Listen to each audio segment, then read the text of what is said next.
What's up, guys? This is Casey and welcome back to the channel. So the latest on the stimulus update is we don't yet have one, but what we do have is we have some progress that is finally starting to take place with actually getting the second stimulus package, I should say, approved.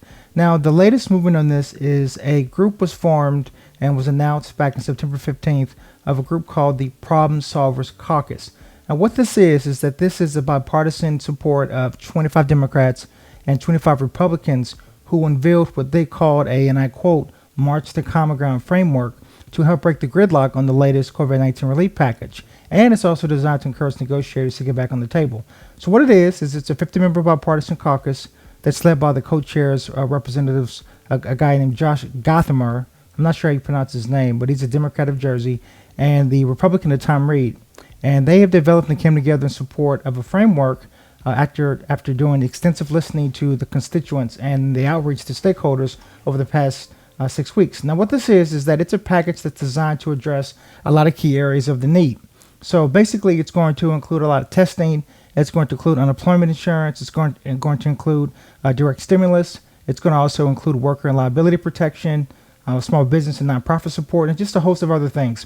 So basically, it's a lot of Republicans and Democrats that have kind of gotten tired of hearing the bickering and the back and forth from the, I should say, the party leaders over a second stimulus package. And so they kind of got together behind the scenes and put together this common groundwork framework that they're hoping to get passed in Congress. Now, if this does get passed in Congress, it's going to include a lot of things. One being it's going to include a lot of testing and health care.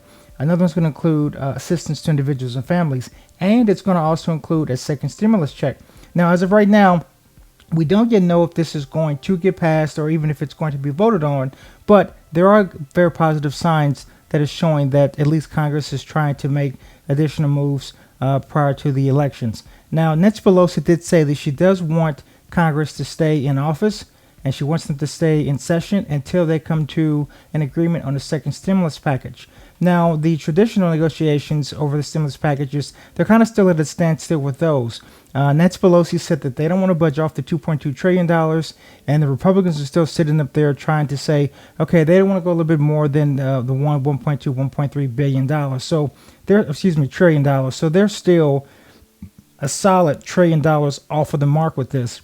So I'm really hoping that the Problem Solvers Caucus, that they're able to actually get some movement on this, because if they do, I think that it's going to be very, very positive for them to do that. So again, this was announced just a few days back, actually on the 15th of September.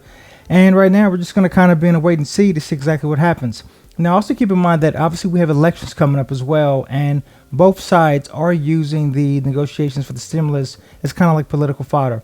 So, we have the presidential, I should say, nominee and the existing presidential negotiation. I should say, what do you call those? We call those the debates. There we go. So we have those debates that are coming up here very shortly in the next few days, and then as we get closer to the election period, I think that they're going to kind of continue to start to ramp up the negotiations to get some movement on it. But it's a very positive sign that Nancy Pelosi said that she wants Congress to stay in recess until they come to an agreement. And it's also a very positive sign that we have a lot of bipartisan negotiations taking place behind the scenes that to actually get a second stimulus package approved, even outside of what they're currently negotiating. Now, President Trump did say that he is on board with the Republicans increasing their negotiation amount for the second stimulus check package, so probably even going up to the $1.9 trillion. Not entirely sure of the exact amount, but he did say that he is on board with the Republicans trying to start moving further up to come to a middle ground on this. So as of right now, in terms of getting a second stimulus check, it's looking more positive now than it did, I would say, 2 or 3 weeks ago. We do have movement on it, and it's just going to be a matter of kind of waiting to see exactly which party decides to, I guess, budge first. But again, the fact that the Democrats have stated that they want to stay in office to continue negotiations until they come to an agreement does definitely tell us that we do think one is going to come. We're just not sure if it's going to come before or after the presidential elections. So that's the only real question at this point.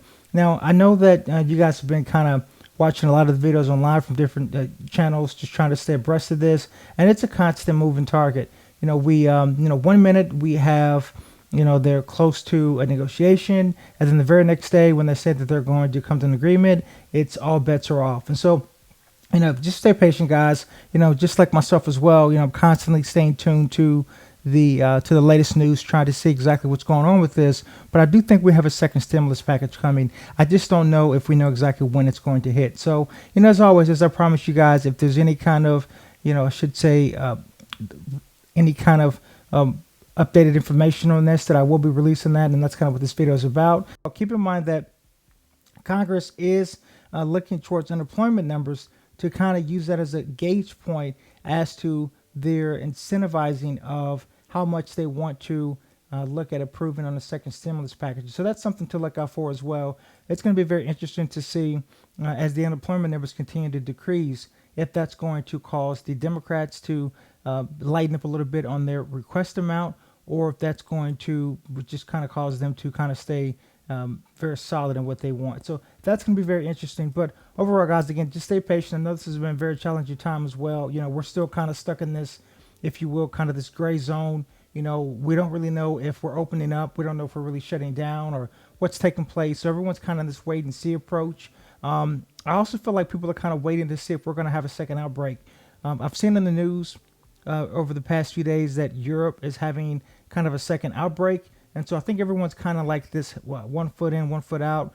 Are we really opening back up and getting back to a new norm? Or is this kind of one foot in, and then we're going to have another outbreak, and then, we're going to have to definitely improve this $2 trillion package, in like overnight thing. So we're going to just take a wait and see approach. Stay patient, guys. I really appreciate the support and just kind of the patience on this. And hopefully we get some movement.